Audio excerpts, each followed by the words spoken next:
Hello guys, welcome to the channel.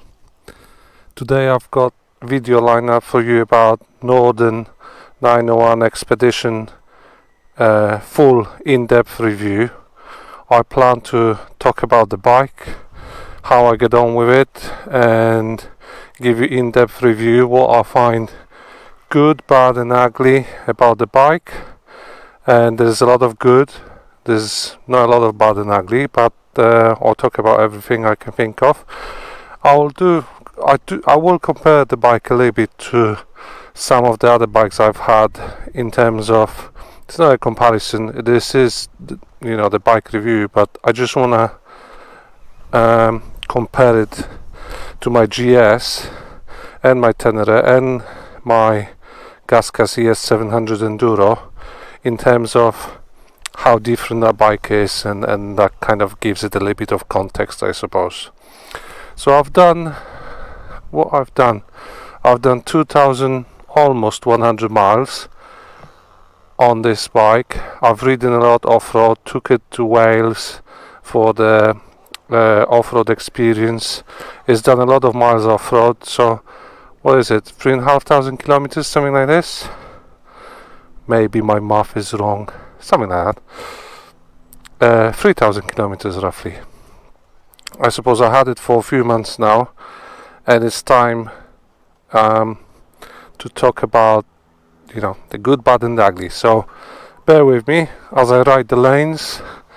I've just hit, well, this is my third lane, but I had to stop and get the SD card because I forgot SD card in my GoPro. So here we go.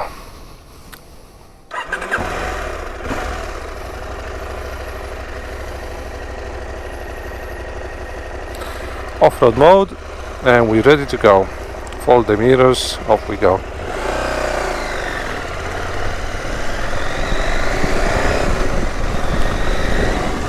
Okay, so the top reasons and top things for me in the bike are, well, bike itself, spec, technical spec, engine, suspension, electronics, all that kind of stuff, which I think there'll be a lot more to talk about a little bit later. Well, the looks of the bike and how does it fit in my garage, which is I do keep two bikes in my garage, so I want to have that kind of two bikes sweet spot. Does that fit that bill?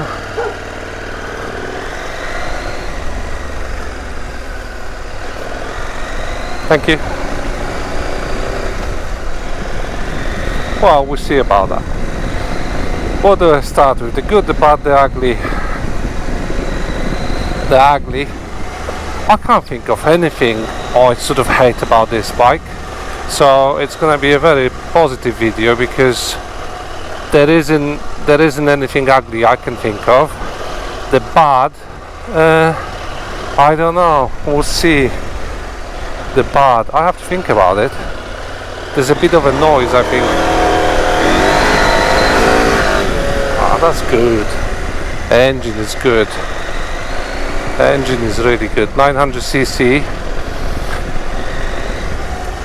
In terms of engine, that was one of my main reasons why I got the bike. And you have to look at it yourself. Is this something you want? Do you want big engine like this 900cc? For me, this engine is sort of, well, I want it. Oh, it's beautiful, it's beautiful, so much power, but I think where you use it most is not off-road really, on the road. When I compare it to my Tenere, engine is so much better on the road. You've got that a little bit extra, and it's happy riding 100 miles per hour, whereas Tenere wasn't happy riding those sort of speeds. Tenere, I don't know, 80, 90, it sort of felt it's on the top. It's not, but it just doesn't like those speeds. So when you are on the motorway, on dual carriageway, this is a better bike in terms of engine. How does it compare to how does it compare to GS, because that's another bike I compare it to for myself. Would I have GS in the garage or this? No, I have this one, because on the road 100 horsepower, it's almost like GS. It's not as, on the road it's not as fast as GS was, but it's nearly there.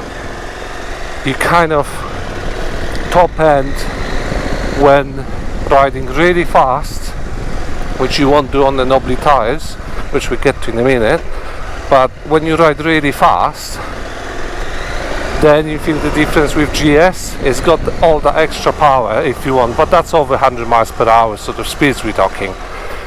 That's why I think this one, again, better than GS, better than Tenere.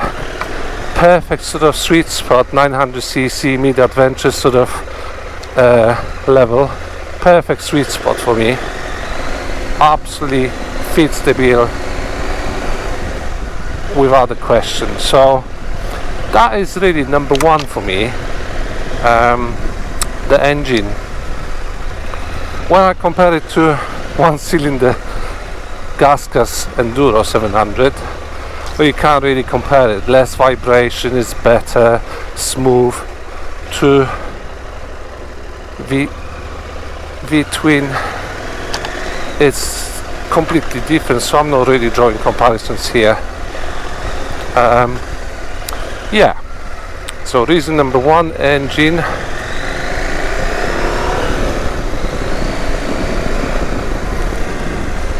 Spec item number two, confidence suspension. Let's talk about confidence suspension.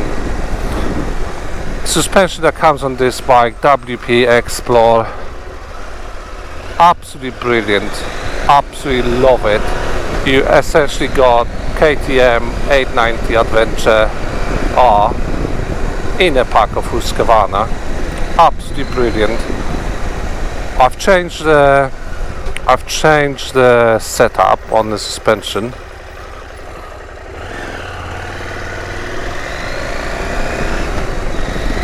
And it works brilliantly.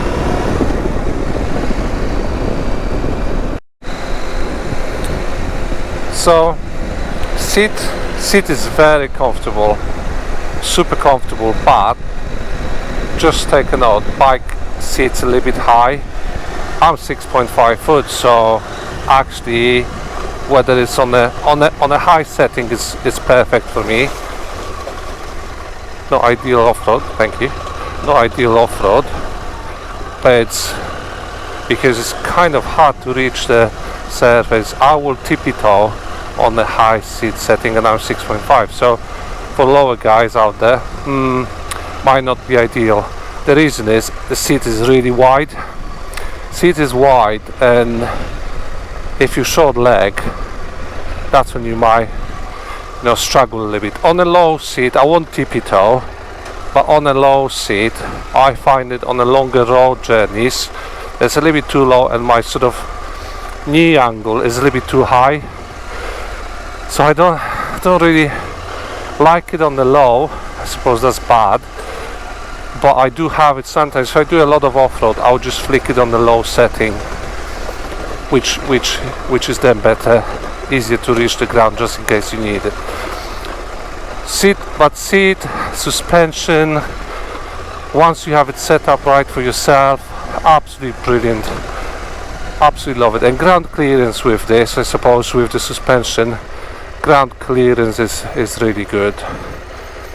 Like for the bike of this size. Which takes me to the next point, which is the weight.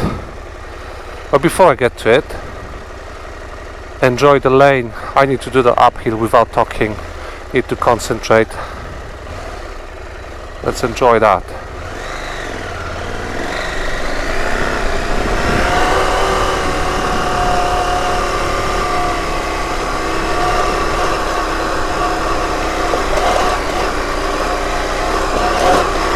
Oh, beautiful. Oh, really nice.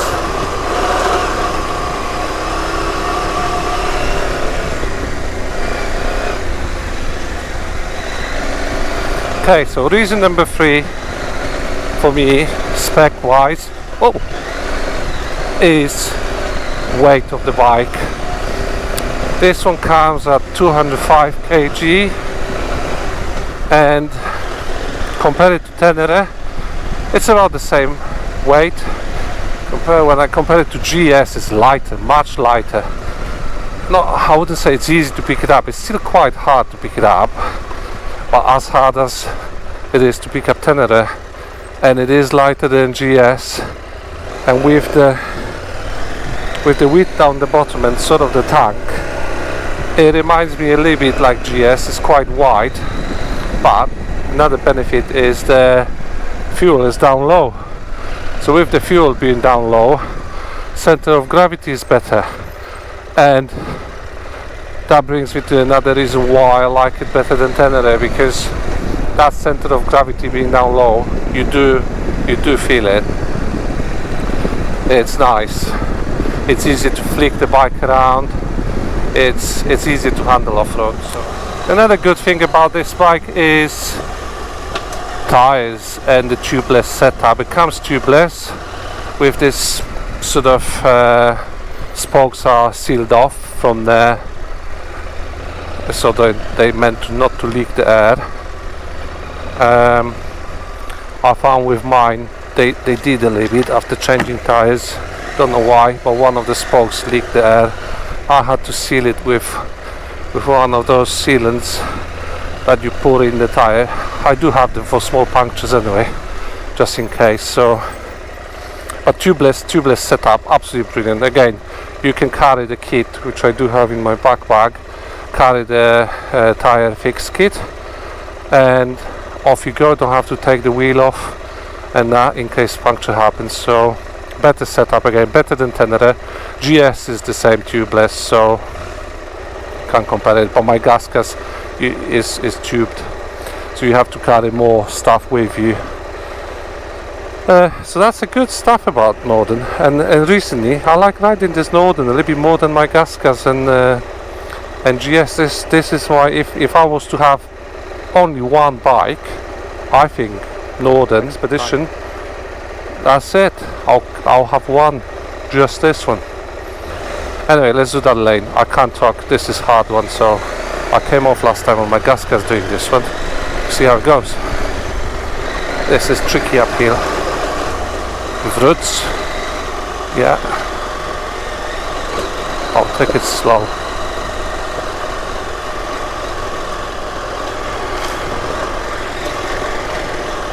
Beautiful electronics on this bike, beautiful.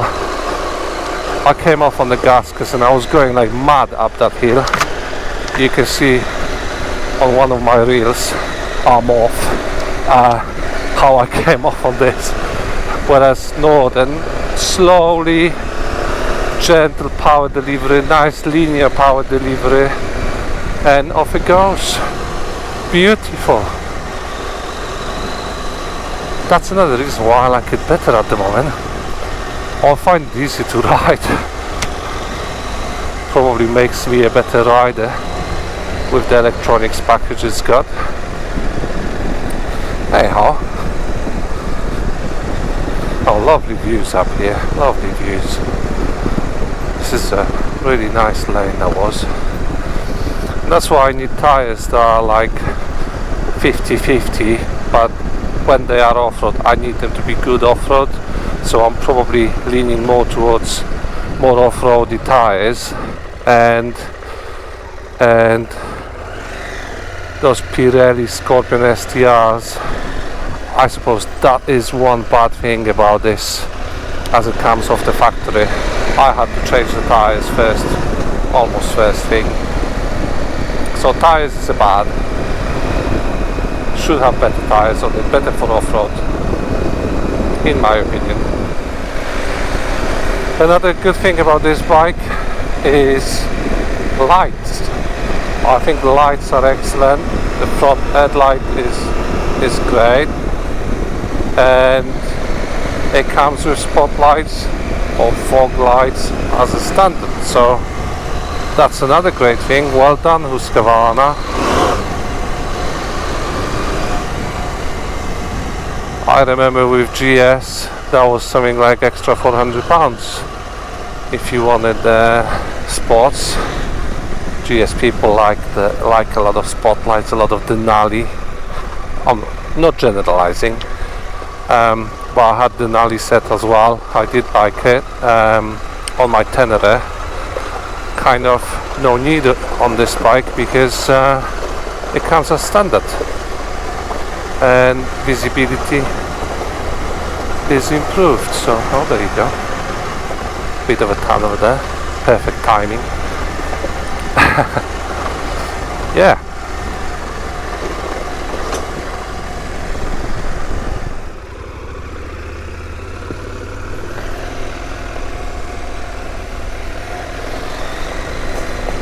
Another good thing about this bike, I think, and it's only my opinion, is the looks.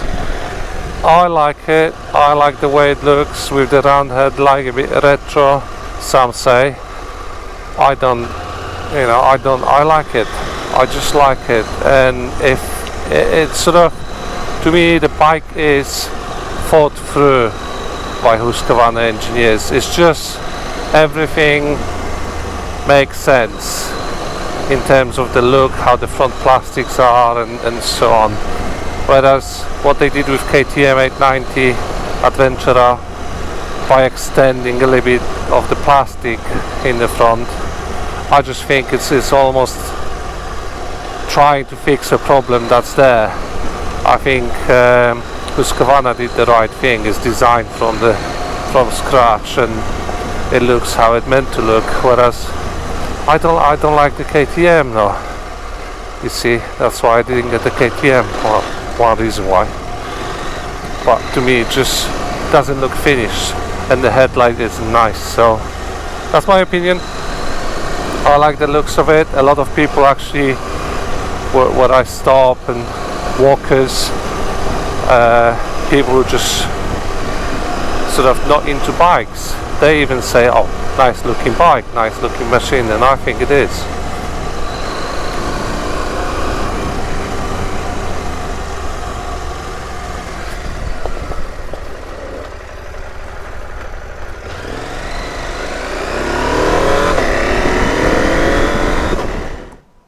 Another good thing I like about this bike is this Explorer pack. Let me show you quickly. So you've got your street mode, rain mode, off-road mode, and Explorer mode. So in this Expedition it comes as standard, which I think it's absolutely brilliant. That's how it should be. Husqvarna, well done. You pay for what you get, and that's it. Absolutely brilliant. No optional extras, all that kind of stuff like you have to do with KTM, and then you have to pay the 100 quid extra for your quick shifter and your cruise control and extra off-road mode, the adjustment mode, which is already installed and manufactured on the bike. It's just blocked by manufacturer.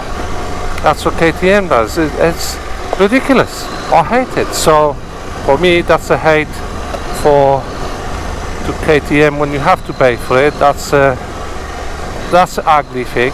Good, bad and ugly, as we do in this video. But on this Expedition model, it comes as standard, so it's a good thing. Very, very good thing. Love it.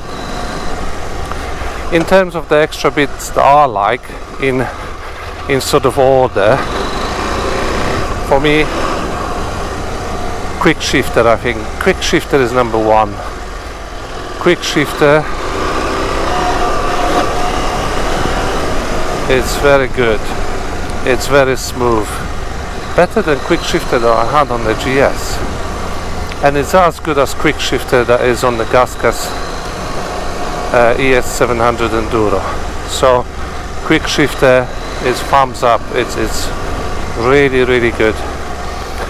Then the Expedition or Explorer mode, I'm not using it. I haven't used it yet. I think I find the off-road mode for this bike spot on.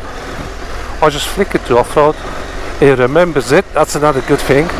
Bike remembers it, so you can switch it off, switch it on, do whatever you like, and bike remembers it. Not like Yamaha, where you have to turn it off every time, which is right pain. So another very, very good thing. KTM, you've done it, well, Husqvarna, you've done it like that. Very, very good. Well done, well done. Yeah, what else on the electronics package? I mean, those are all the extras that is not must have, but nice to have in my opinion. Heated grips, maybe a must have for riding in the winter, but very good. It comes with heated grips and heated seat, love it. So that's another very good thing. And what else? Cruise control.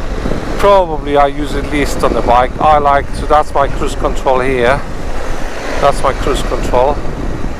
I don't use it as often, so it's a nice to have for me. And what else? This sort of display with sat-nav setup. Again, straight from the factory, you can just plug in your Garmin. Love it. Again, that's another very, very good thing. So I like the way it looks. My Garmin and the sort of speedo here. I don't need anything else. That's it. That'll do for me. I'm not gonna put a rally tower on this bike, as I've got a rally tower on the Gaskas. Let's see the engine performance on the road, yeah? A quick shifter.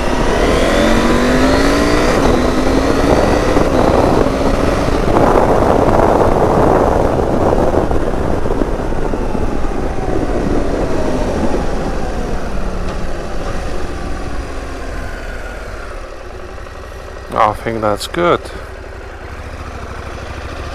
Almost like GS, almost. Not far from it, not far from it. Brilliant bike, Norden 901. Love it, as you can tell. I mean, that concludes my video really in terms of Norden comprehensive review. I think if I was to have one bike in the garage, that'd be it. I would have Norden 901 Expedition, yes, because it comes with luggage as well as standard.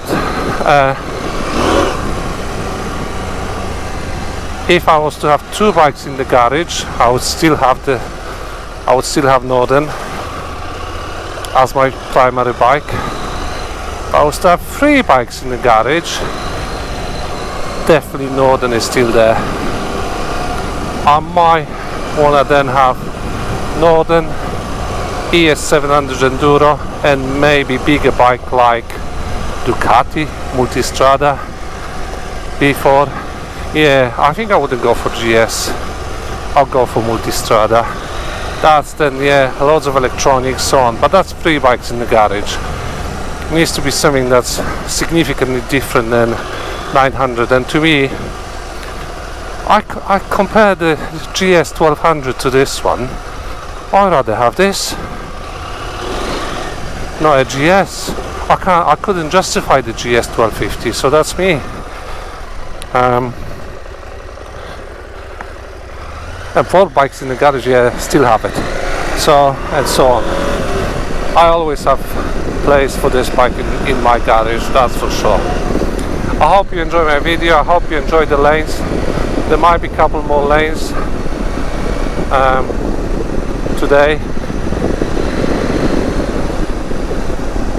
But I hope you enjoy the video, hope you enjoy my review of Norden 900, and see you next time.